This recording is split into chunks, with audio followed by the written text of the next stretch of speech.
Dalam situasi seperti ini, aku sudah tidak bisa membantah. Iya, mungkin memang aku yang ceroboh. Jangan dipikirin terus, ucap ibu. Sepertinya ia tahu yang ada di pikiranku sekarang. Lama-lama juga terbiasa. Ibu udah sering banget ngalamin hal begini. Apalagi waktu kamu masih kecil dulu, ibunya. Iya bu, jawabku. Ya udah, ibu mau beres-beres dulu. Kamu istirahat saja, biar cepat sembuh. Ibu pun berjalan ke arah pintu. Ini lampunya mau dimatiin apa enggak? Ucap ibu. Biar nyala aja bu, jawabku. Aku masih sedikit trauma dengan dua kejadian aneh tadi. Saat lampu menyala pun, gangguan itu tetap terjadi.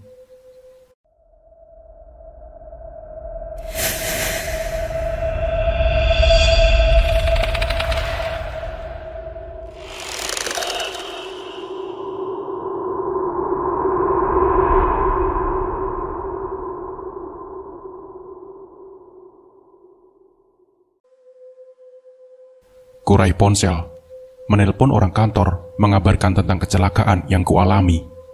Sekaligus meminta izin untuk tidak masuk kerja beberapa hari sampai kaki ini sembuh. Abah, panggil anakku. Kulihat ke arah pintu, Khalid sudah berdiri di sana. Dengan gegas, aku akhiri telepon, lalu memanggilnya mendekat. Abah, mainan Khalid di mana? Tanyanya sembari berdiri di samping tempat tidur. Aku teringat dengan mainannya yang kusimpan di mobil. Terakhir kali terlihat berserakan di dekat mobil. Semoga saja tidak ada orang yang mengambilnya. Bagaimanapun, harga mainan itu lumayan mahal. Mainannya di mobil sayang, balasku. Ayo ambil ya, ambil, ucap anakku. Mobilnya lagi dibawa orang nak, ucapku. Siapa bah? Tanya anakku. Teman abah, jawabku. Ambil abah, ambil, aku mau main, ucap anakku. Jangan sekarang sayang, abah kamu lagi sakit, balas ibu seraya masuk ke dalam kamar. Sungguh waktu yang sangat tepat, cuman ibu yang bisa menghadapi sikap keras kepala Khalid. Abah, sakit apa nek? Tanya Khalid. Kakinya lagi sakit nak, jadi gak bisa jalan, balas ibu. Spontan, aku melotot ke ibu. Tapi ia malah membalasku dengan senyuman. Mana yang sakit bah? Kata Khalid. Khalid naik ke atas tempat tidur. Yang ini. Ku buka selimut, lalu menunjuk lutut kanan yang masih diplester. Khalid mengusap-ngusap lututku. Lambat laun, sentuhannya terasa hangat. Ku tatap wajah lugunya. Sayang, sini duduk di samping abah, kataku.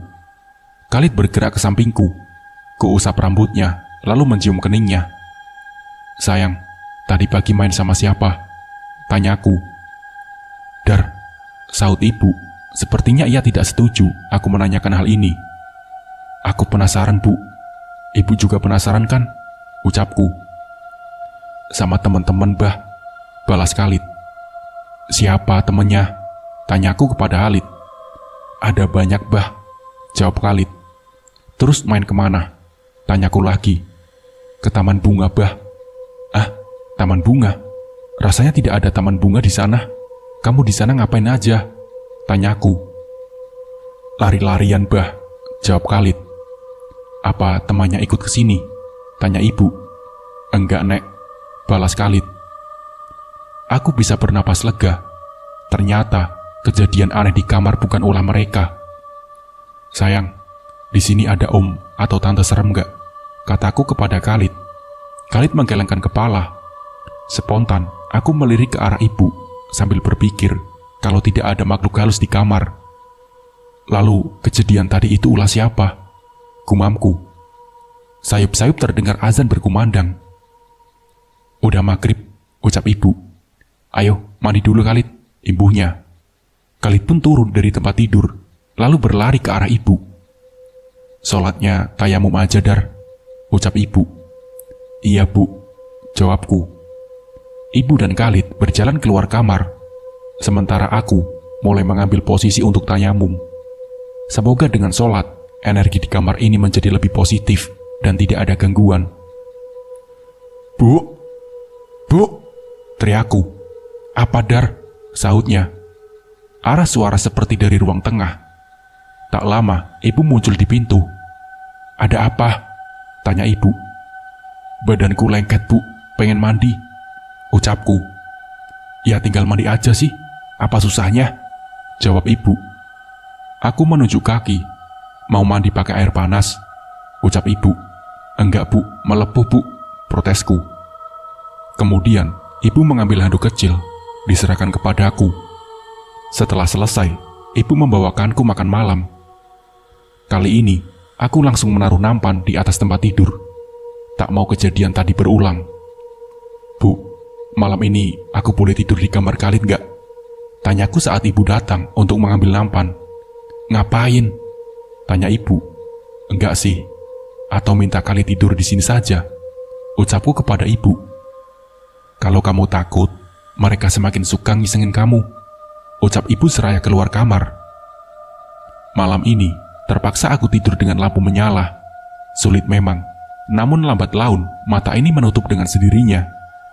"Haidar, Haidar." Sayup-sayup, terdengar suara wanita memanggilku. Saat membuka mata, aku sudah berbaring di tumpukan dedaunan kering. Kuambil posisi duduk, seraya mengedarkan pandangan. "Tempat apa ini?" tanyaku dalam hati. Saat melihat deretan pepohonan besar dengan daun berwarna merah. "Aku di mana?" gumamku.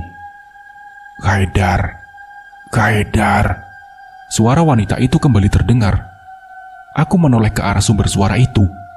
Sebuah jalan besar di antara pepohonan berwarna merah. "Haidar, Haidar." Ku coba bangkit, tak merasakan rasa sakit di lutut. Kemudian berjalan menyusuri jalan besar itu.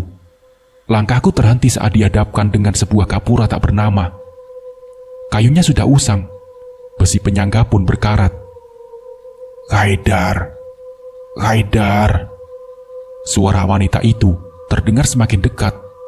Aku pun lanjut berjalan melewati gapura. Mulai terlihat deretan rumah rusak, bahkan nyaris roboh, seperti ditinggalkan oleh penghuninya. Srek, srek. Kuhentikan langkah saat mendengar ada bunyi gesekan di belakang. Perlahan, aku menengok, tak ada siapa-siapa. Kemudian lanjut berjalan. Sebuah pohon besar berdaun hitam berdiri kokoh di depan sebuah rumah. Saat langkahku mendekat, daun-daun itu berterbangan, seraya menimbulkan suara bising. Aku baru sadar, ternyata itu bukan daun, melainkan kelelawar. "Haidar, Haidar." Panggil suara itu yang terdengar sangat dekat. Aku menoleh ke arah teras rumah tempat pohon tadi.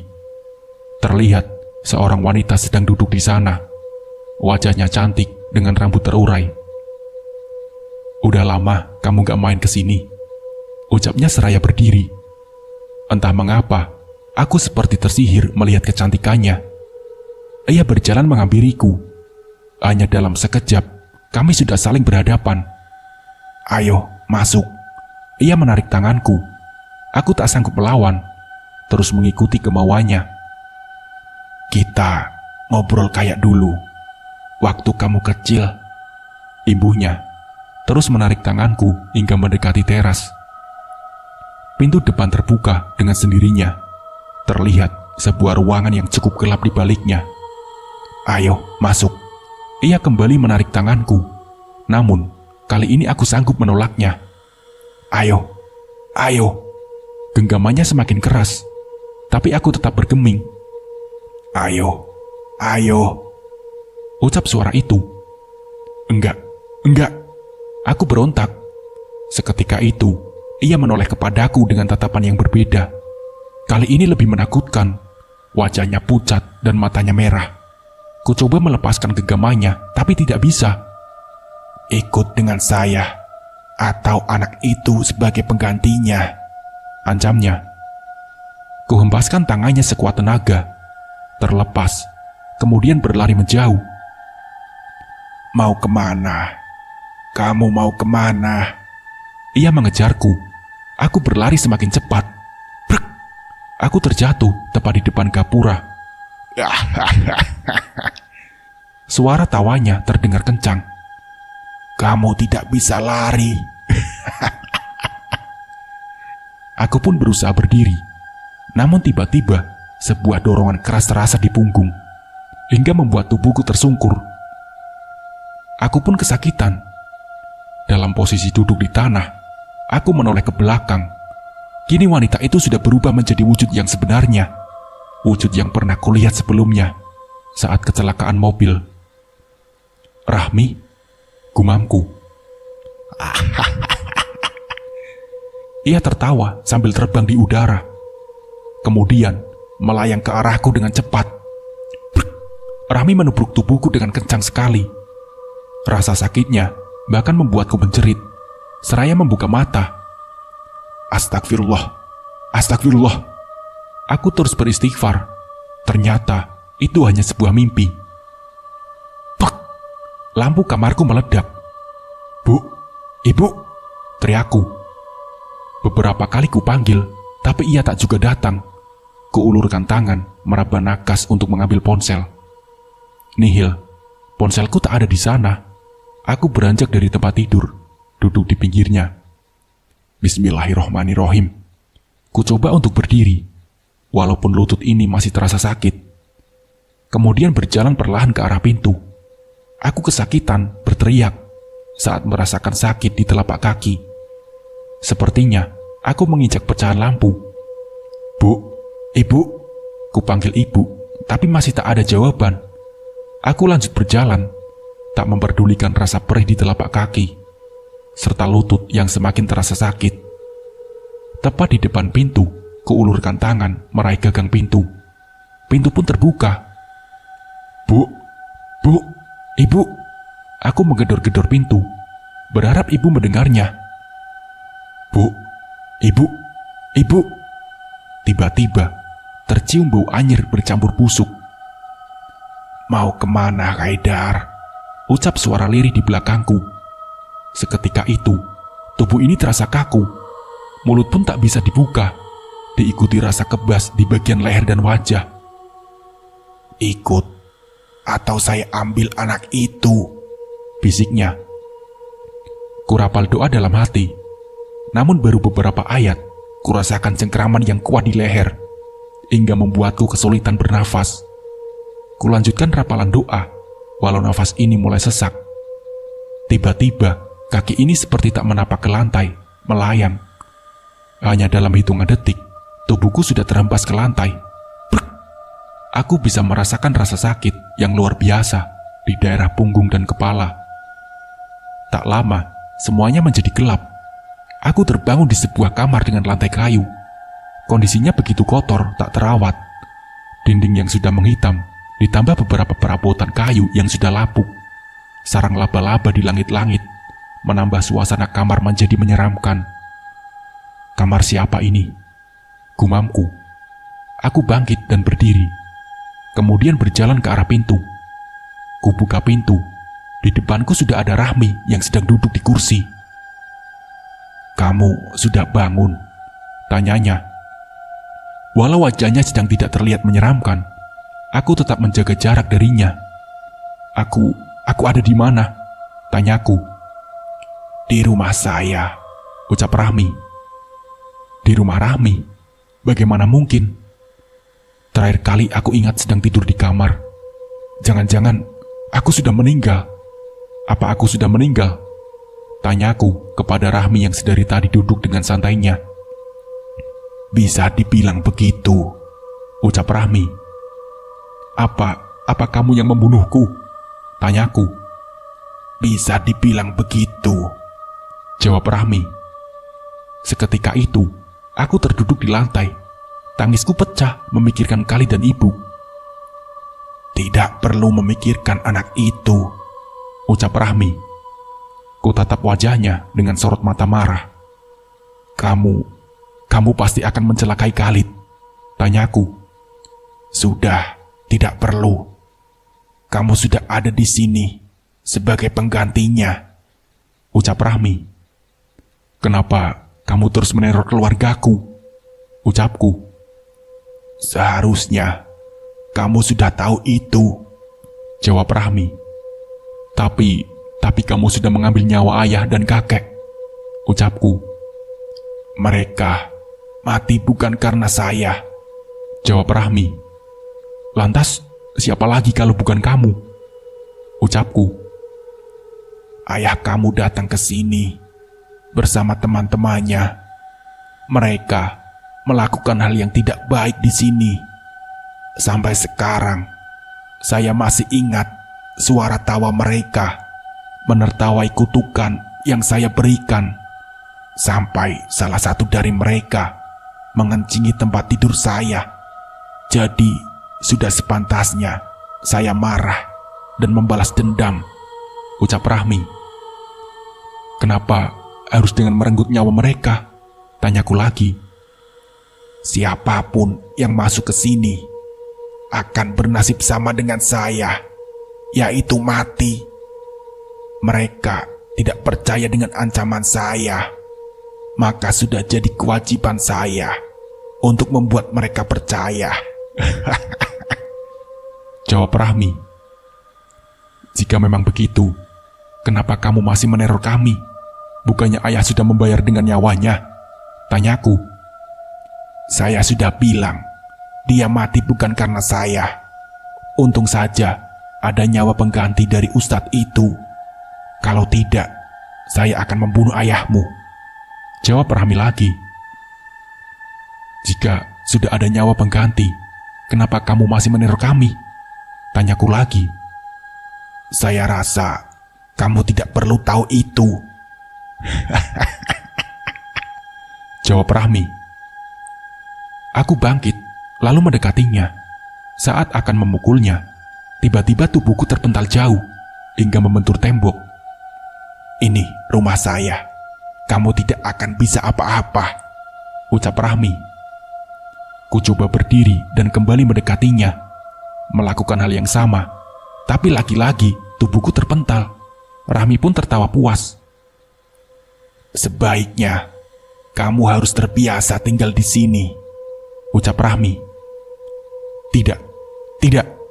Tidak mau, ucapku. Aku berlari ke arah pintu depan, namun pintunya tidak bisa dibuka. Kemudian berlari ke jendela, tapi jendelanya menghilang begitu saja. Lepaskan saya. Brr. Pintu tiba-tiba terbuka lebar. Hembusan angin kencang pun masuk ke dalam ruangan. Melihat hal itu, Rahmi berdiri dan menatap tajam. Hanya dalam kedipan mata, ia sudah berubah menjadi sosok menyeramkan. Mau apa kau kemari? Teriaknya. Tak lama, terlihat seorang kakek masuk ke dalam rumah. Iya, kakek yang sama dengan yang menolongku dulu. Lepaskan cucu saya, gertaknya. Dia sudah jadi milik saya. Sebaiknya kamu tidak perlu ikut campur, ucap Rahmi. Apa kamu masih belum lupa dengan ini? Ucap kakek. Tiba-tiba di tangan kakek itu sudah muncul cambuk bercahaya. Hal itu membuat Rahmi tampak ketakutan. Rahmi terbang ke arahku dengan cepat, hendak menarik tubuhku. Namun kakek itu berhasil mencegahnya dengan ayunan cambuk yang keras. Rahmi menjerit kesakitan. Kakek itu mengulurkan tangannya kepadaku. Aku diminta untuk berdiri di belakangnya. Sementara itu, Rahmi terus menatap kami dengan mata yang merah menyala.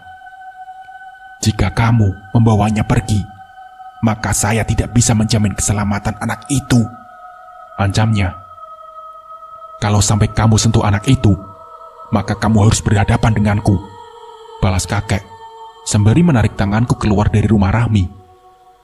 Hanya dalam hitungan detik, aku sudah berpindah tempat di rumah sakit. Di hadapan sudah ada tubuhku yang terbaring di atas brankar. Sebaiknya kamu pulang, mereka sudah rindu, ucap kakek. Sebuah cahaya menyilaukan terlihat memenuhi ruangan. Tak lama, aku membuka mata dalam kondisi berbaring di atas brankar. Kuedarkan pandangan, ada ibu sedang duduk di sofa. Bu, ibu, panggilku pelan. Kaedar, panggil ibu. Ia bangkit dari duduknya, kemudian berjalan mendekat. Mana Khalid, Bu? Tanyaku. Khalid ada di rumah, ucap ibu. Sendirian? Tanyaku lagi. Enggak, ada Mbak Tuti yang menemani, jawab ibu. Aku mencoba bangkit, tapi kepala dan punggung ini terasa sakit sekali. Kamu itu jangan bandel, Dar. Kalau dokter nyuruh istirahat total, ya istirahat total. Jangan kebanyakan gerak. Hasilnya jadi begini kan? Bentak ibu. Bu, sekarang bukan waktunya bahas kenapa aku bisa begini. Tolong telepon Mbak Tuti sekarang, suruhku. Ada apa sih, Dar? Tanya ibu. Pokoknya tolong telepon sekarang, Bu, suruhku lagi. Ibu mengambil ponsel di dalam tas, kemudian menelpon Mbak Tuti yang ada di rumah. Telepon pun tak diangkat. Dek, aku khawatir terjadi sesuatu dengan Khalid. Coba telepon lagi, Bu. Iya. Ibu kembali menelpon Mbak Tuti, kemudian diangkat. Halo Mbak, apa Khalid ada di dekat Mbak? Tanya ibu. Nggak ada, Bu, balas Mbak Tuti dari balik telepon. Kemana ya Mbak? Ucap ibu. Khalid lagi tidur di kamarnya, soalnya saya lagi beres-beres di ruang tengah, ucap Mbak Tuti. Oh ya udah, lanjut aja Mbak beres-beresnya. Ibu pun menutup telepon. Tuh kan, Khalid ada di rumah, Dar. Kamu baru bangun dari koma, kenapa langsung menanyakan Khalid sih? Tanya ibu. Apa Bu? Koma? Kataku. Iya, udah hampir seminggu kamu koma, ucap ibu. Perasaan aku baru tidur sebentar saja. Apa kejadian di rumah Rami itu hanya sebuah mimpi? Gumamku. Namun kenapa begitu nyata? Entah kenapa, kini perasaanku tak tenang setelah mendengar ucapan terakhirnya. Dokter masuk ke dalam kamar. Ketemu lagi. Sekarang gantian, Mas yang berbaring di brankar, ucap dokter yang dulu menangani Khalid. Aku berusaha tersenyum mendengar candaannya. Dok, apa saya boleh pulang? Tanyaku. Pulang gimana, Mas? Mas aja baru sadar setelah seminggu koma, kata dokter. Maaf dok, anak saya emang begitu. Kayaknya efek kepalanya kebentur, ledek ibu. Lagian ngapain buru-buru pulang? Ucap ibu. Aku cuma pengen ketemu Khalid, Bu, jawabku. Nanti ibu minta Mbak Tuti bawa Khalid ke sini. Pokoknya kamu harus sehat dulu, baru boleh pulang, ucap ibu. Dokter memeriksa tubuhku, mengecek apakah semuanya baik-baik saja. Mas beruntung banget. Kalau tidak cepat-cepat dibawa ke rumah sakit, mungkin bisa fatal akibatnya, Mas, ucap dokter. Iya, untung ibu bangun tengah malam, terus melihat kamu udah tergeletak di lantai kamar dan ngeluarin banyak darah, saut ibu. Gimana ceritanya lampu kamar kamu bisa pecah begitu? Tanya ibu. Nggak tahu, Bu. Tiba-tiba aja pecah, Bu, balasku. Kenapa nggak manggil ibu? Tanya ibu. Aku sudah manggil, Bu, tapi ibu nggak bangun-bangun, jawabku. Kemudian, aku menceritakan semua, mulai dari mimpi tentang pohon berdaun merah, hingga kejadian di rumah Rahmi. Jadi, dia datang ke rumah? Tanya ibu. Ibu tampak terkejut mendengar ceritaku. Iya, Bu, dia datang ke rumah, jawabku. Bahaya kalau begitu, ucap ibu. Dengan gegas, ibu menelpon Mbak Tuti, kemudian meminta untuk membawa Khalid ke sini. Kini, rumah sudah bukan tempat yang aman lagi. Telepon ibu pun berbunyi. Mbak Tuti, ucap ibu seraya mengangkat teleponnya. Kenapa, Mbak? Tanyanya. Apa Khalid kekunci di kamar? Ucap ibu dengan suara tinggi. Khalid kenapa, Bu? Tanyaku mulai panik. Takut terjadi sesuatu dengannya. Katanya kekunci di kamar, Dar, nggak bisa keluar. Padahal Mbak Tuti nggak ngunci kamar, ucap ibu. Bilang ke Mbak Tuti, Bu, kunci cadangannya ada di laci ruang tengah, ucapku. Dalam sekejap, suasana menjadi menegangkan. Aku khawatir ancaman Rahmi benar-benar terjadi. Kini ponsel ibu kembali berbunyi. Ada apa, Mbak? Tanyanya saat mengangkat telepon. Cukup lama aku perhatikan, ibu berdiri dengan wajah tegang. Entah apa yang ia dengar dari balik telepon. "Khalid, gimana Bu?" tanyaku. "Ibu harus pulang dulu, Dar," jawab ibu.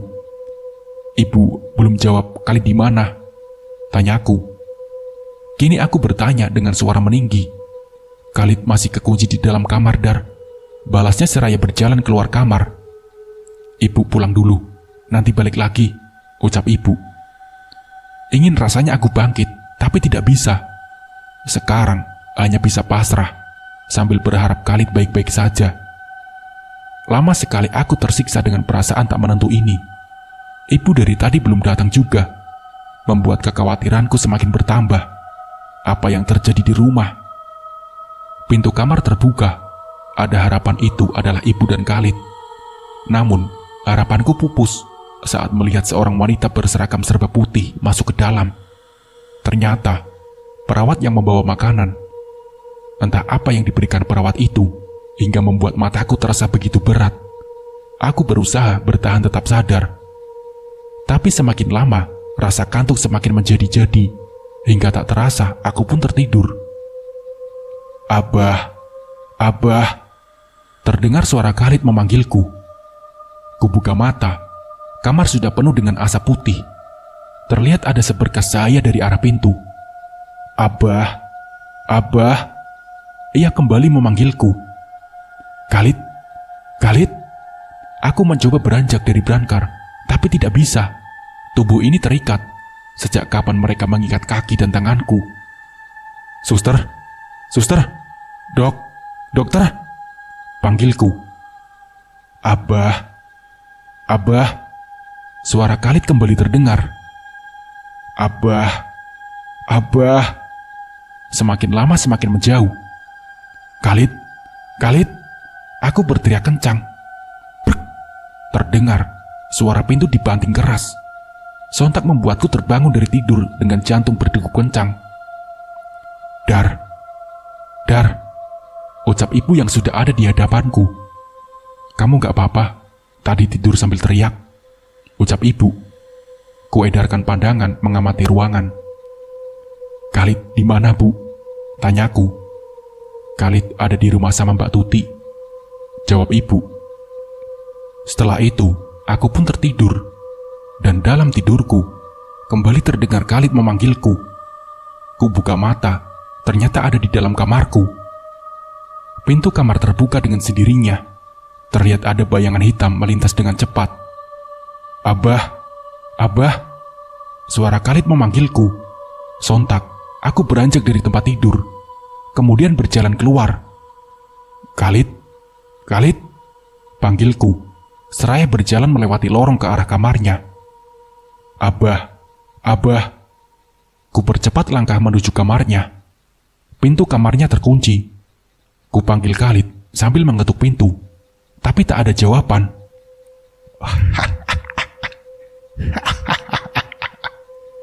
Terdengar suara melengking dari dalam. Suara wanita. Jangan-jangan itu Rahmi, gumamku.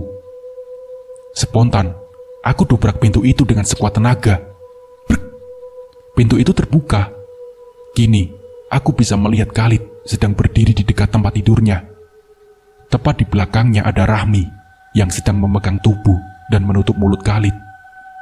"Saya bawa anak ini sebagai gantinya," ucap Rahmi. Kemudian terbang menembus jendela sambil membawa Khalid. "Khalid, Khalid!" teriakku, seraya berlari ke arah jendela yang tertutup rapat. Dar, kurasakan getaran di tubuh. Ku buka mata, ternyata ibu sudah berdiri di samping brankar. Ku tatap wajahnya yang terlihat cemas. "Ibu bohong," ardiku. "Bohong apa, Dar?" jawab ibu. "Khalid gak ada di rumah kan?" tanyaku. Ibu mengalihkan pandangan, tak berani menatapku langsung. "Jawab, Bu, jawab," tanyaku. Kini, aku benar-benar marah. Ibu menatapku dengan air mata yang menggenang di sudut matanya. "Khalid hilang, Dar," ucapnya. Kemudian mulai menangis. Aku berusaha bangkit, tapi ibu mencegahku. "Ibu udah minta bantuan untuk mencari Khalid, Dar. Kamu sabar dulu ya," ucap ibu. Air mataku terjatuh. "Khalid dibawa Rahmi, Bu," balasku terisak. "Kamu tahu dari mana?" tanya ibu. "Aku lihat sendiri tadi, Bu," ucapku. "Apa? Tadi? Maksudnya lihat di mimpi?" tanya ibu. "Iya, Bu. Rahmi masuk kamar, terus membawa Khalid pergi," jawabku. "Mimpi itu cuman bunga tidur, jadi tidak boleh terlalu percaya. Belum tentu Rahmi yang membawa Khalid," ucap ibu. "Ibu tidak lihat langsung. Ibu juga nggak ngerasain apa yang aku rasain selama koma," ucapku kepada ibu. "Maksud kamu apa, Dar?" tanya ibu. "Aku dibawa ke rumah Rahmi, Bu. Lebih tepatnya disekap di sana. Rahmi juga bilang kenapa dia sampai membunuh teman-teman ayah. Dia bilang karena teman ayah sudah kurang ajar di rumahnya dan mengencingi tempat tidurnya," ceritaku kepada ibu. "Ayah kamu kan udah meninggal. Kenapa sekarang dia tetap mengejar kamu dan Khalid?" tanya ibu. "Dia tidak mau bilang alasannya, Bu," jawabku. "Terus gimana caranya kamu keluar dari rumahnya?" tanya ibu kepadaku. "Ada kakek yang pernah aku ceritain itu, Bu. Dia datang terus bawa aku pergi," jawabku. "Sayang, sekarang tidak ada yang bisa komunikasi dengan dia. Pasti dia tahu kemana Rahmi bawa Khalid pergi," ucap ibu. "Apa mungkin Khalid dibawa ke rumahnya, Bu?" tanyaku. "Gak mungkin, Dar. Desa ayah kamu dulu itu jauh dari sini. Lagian, sekarang desanya udah gak berpenghuni lagi," jawab ibu. "Menurut ibu, Khalid dibawa kemana, Bu? Apa ibu udah cari di sekitar rumah?" tanyaku. "Sudah, Dar.